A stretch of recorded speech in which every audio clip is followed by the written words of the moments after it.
After activating the baby factory and generating chaotic machine production, an orphan and a stork must deliver a baby before they are captured and put an end to all births. Today we're going to recap the story of the movie, Storks, from 2016. Long ago, storks were responsible for delivering babies to humans. As well as looking after the little ones during the journey, they must also avoid objects and planes. One of the birds quickly dodges an aircraft, but drops its baby. The stork flies quickly and catches the child before it hits the ground. These days, the birds deliver packages for the corner store company and no longer work with babies.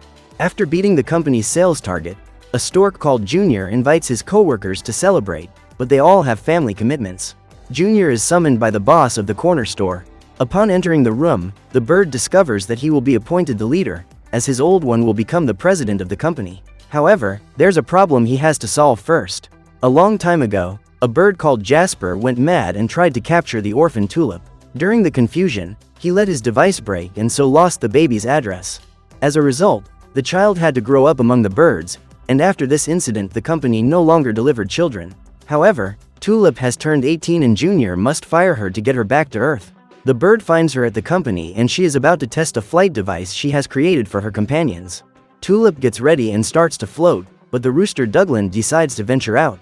The little guy flies quickly around the place, causing him to lose control and crash into the orphan. Then Tulip's thrusters fail and all her friends fall out. However, Junior manages to hold her up.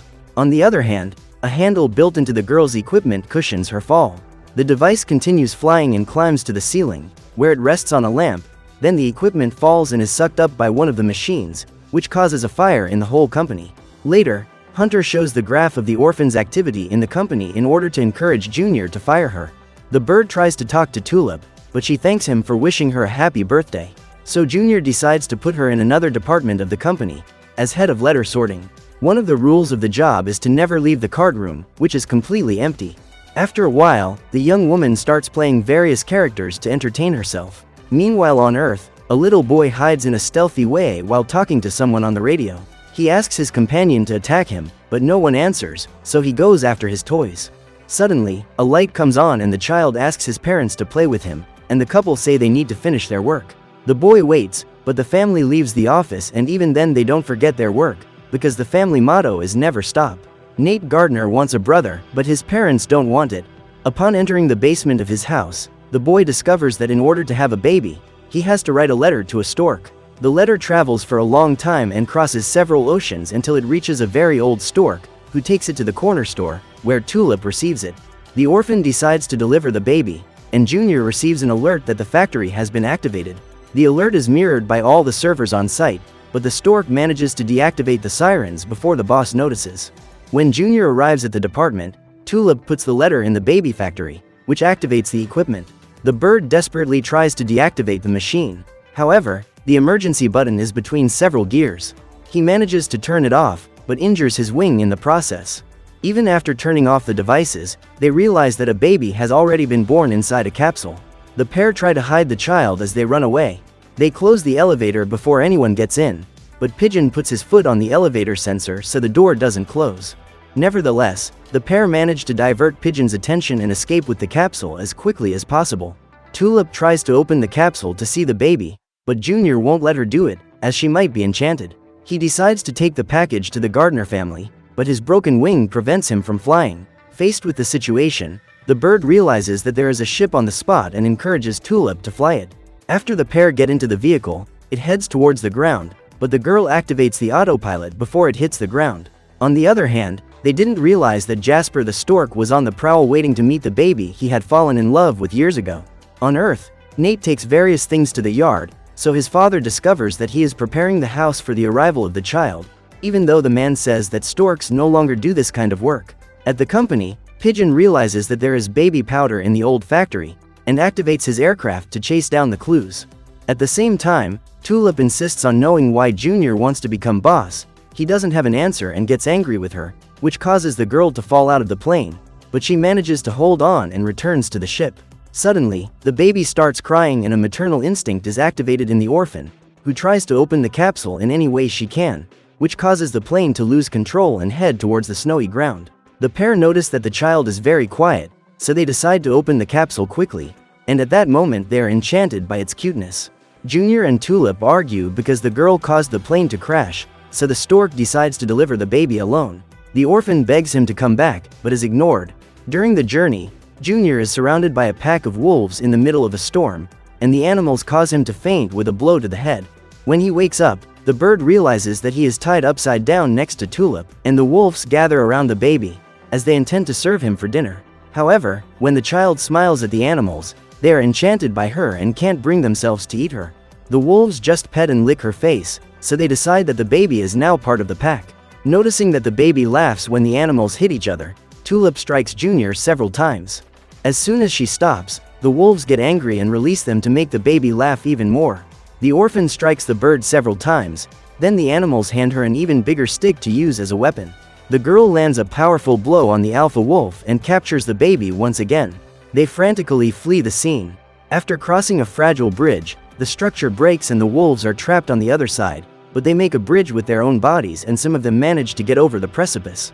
Tulip and the stork keep running away and slip into an abyss. The tunnel takes them to a lake that leads out of the cave, so they use a broken piece of wood to make a boat. At the same time, wolves make a boat out of their own bodies and use their paws as oars, which gives them high speed. Suddenly, a waterfall appears in the river and the pack forms a super-powered submarine, but Tulip and her friends manage to get to dry land and leave the cave. When the stork gets on the plane, he realizes that the orphan has fallen into a hole in the ice and needs his help before the wolves reach her.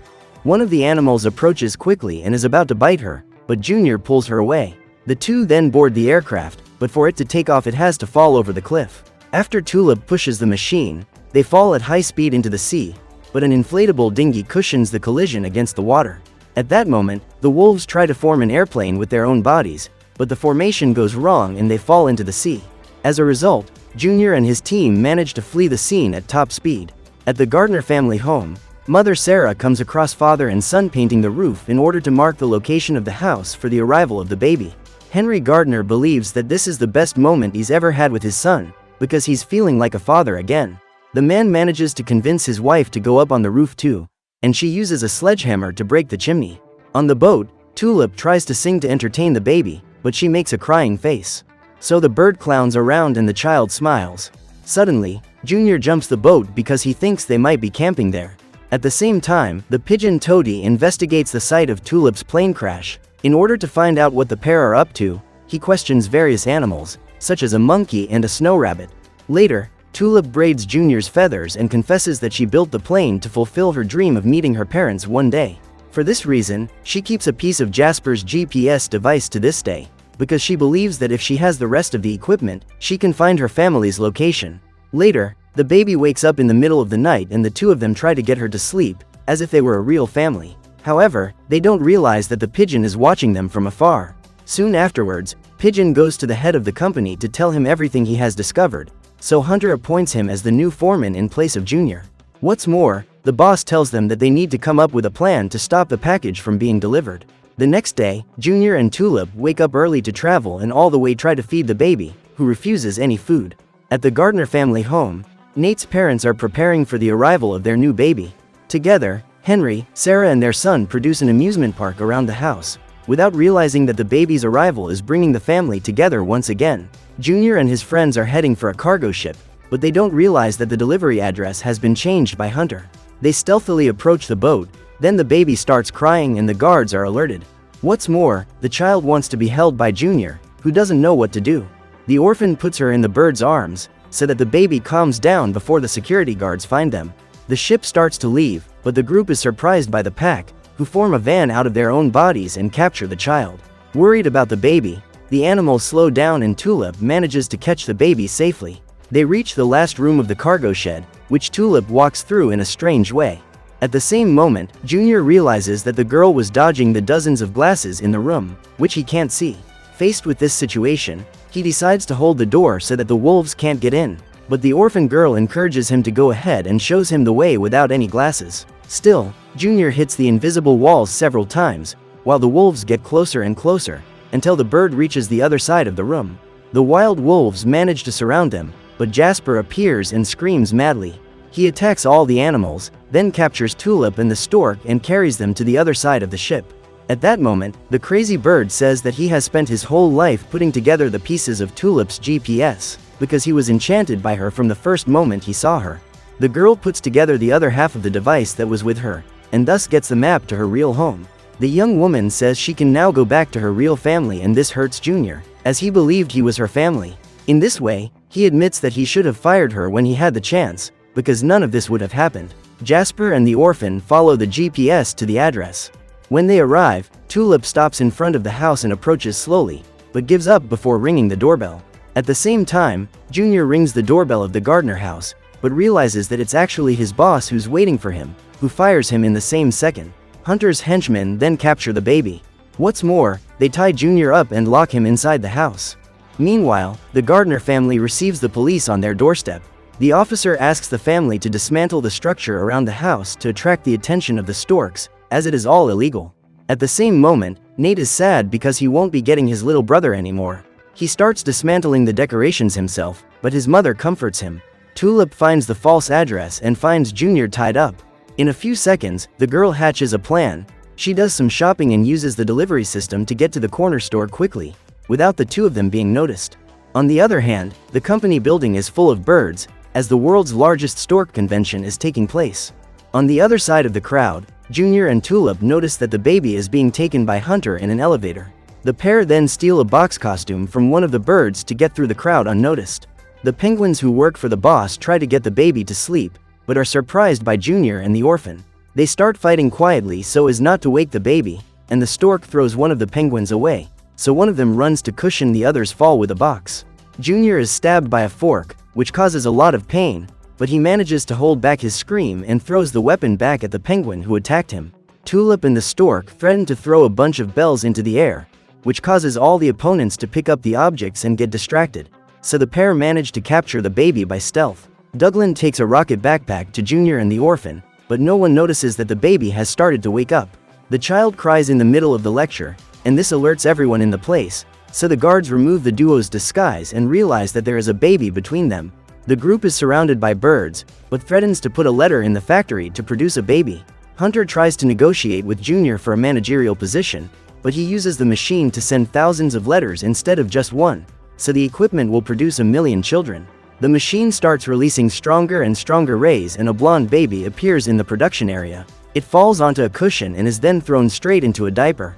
The device also feeds the child with a bottle, and more babies are being manufactured. Pigeon decides to interfere in the manufacturing process, but is struck by one of the machines, which throws him into a capsule as if he were a child. The capsule is then thrown outside the building and hits a helicopter, which explodes. Everyone realizes that the machine is out of control because one of the control panels has been broken, so the production of babies must be stopped. Meanwhile, the storks are preparing to pick up every baby package that falls from the sky. At that moment, Hunter appears and destroys the walls of the factory with a giant machine. He intends to destroy everything in the place.